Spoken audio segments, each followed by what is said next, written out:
Hi, it's Eric from Fun Intelligent Training. I'm going to show you two different kettlebell swings and give you some insight into the January swing challenge that is about to launch.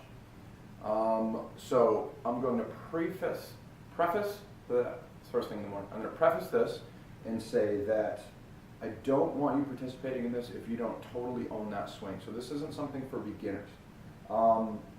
As I said, two primary types of swing. Your traditional Russian kettlebell swing, two-hand swing, there's lots of names for it.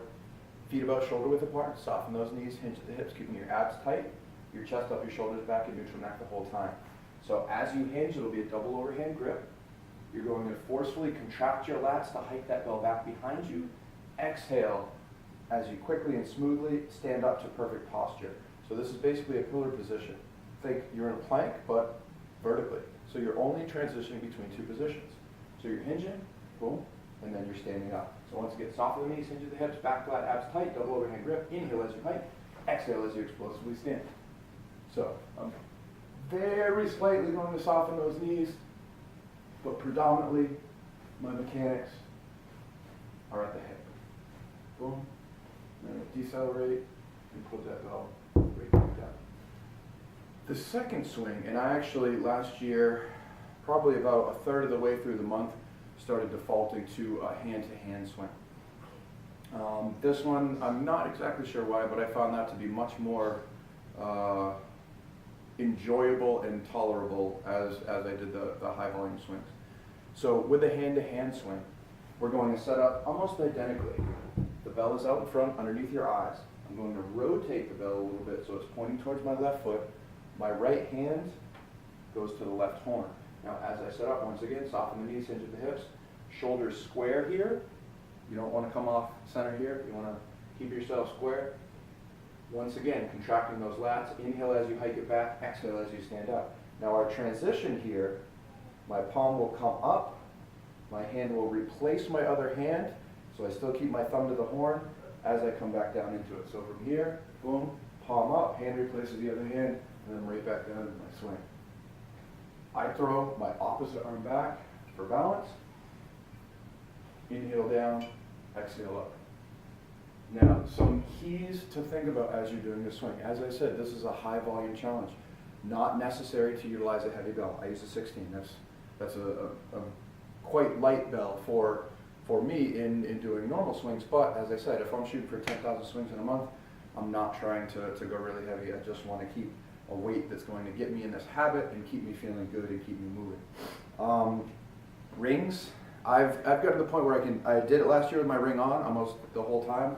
You may want to take your rings off. I have a not very expensive steel ring that isn't going to take a lot of abuse. If you have a nice ring, if you have a gold ring or some sort of soft metal, you're going to want to take that off. Plus, if your hands aren't used to it, you're going to get some pretty significant callousing and potentially blistering there.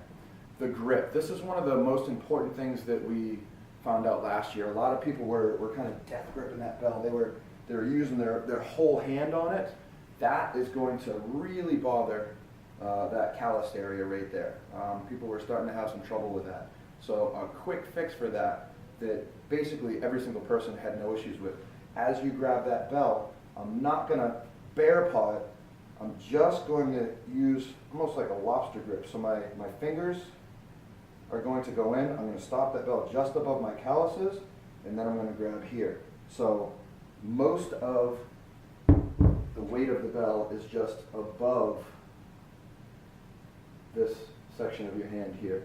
Okay, so I'm going to grab like this.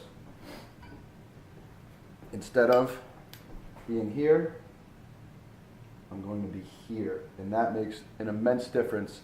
You're not going to be folding the skin over quite as much and pinching it in there. You're going to be just below it, and it'll be able to stay nice and straight.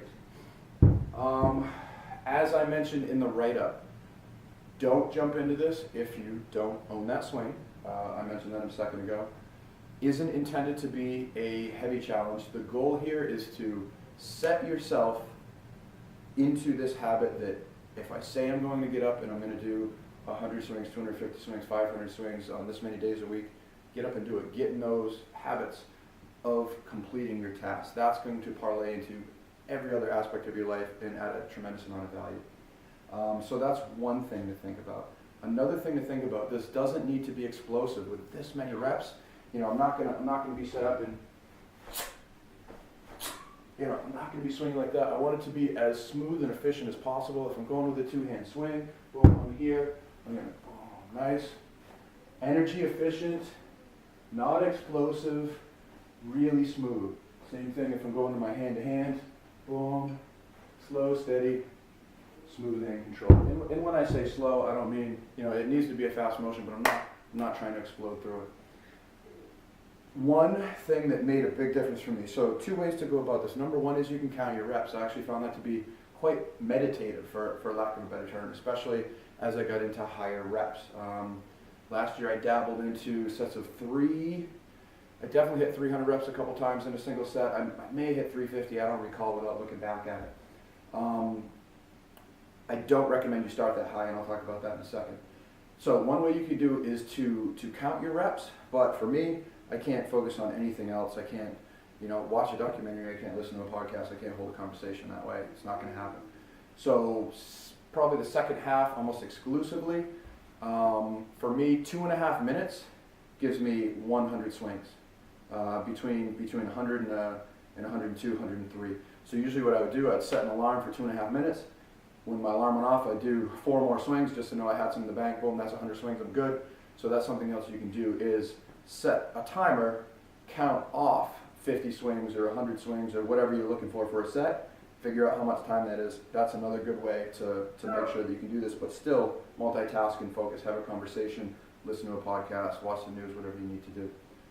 The last couple of tips that I want to give you guys about this, first and foremost, ease into your reps. So we have different, for lack of a better term, structures of ways that you can set this up. But I don't necessarily recommend, if you haven't been doing a whole lot in the way of swings, to dive into 500 swings right off the bat. That's probably not gonna work well for you. So what I've actually been doing is over the last week, a few days a week, I've been getting 250, 300, 350. So I'm slowly working my way up just to get reacclimated to it. So once again, consult a coach for this entire process, but that's one of the things in particular as your overall volume, your daily volume, your weekly volume, and as you ease your way into it, one of the things I want you to pay attention to. What else? You can break it up throughout your day. You don't have to do this all at once in one workout. Some people will. Oftentimes what I would find if I had a super busy day, coming home after 16 hours nonstop, shit, I've got 400 or 500 reps left to do today, so I would do a set of 100, go brush my teeth, set of 100, get my lunch ready, so there's a couple other ways to do that. Hi, little man. You gonna get involved in this action? Adjust the volume and intensity of your other activities and other workouts accordingly.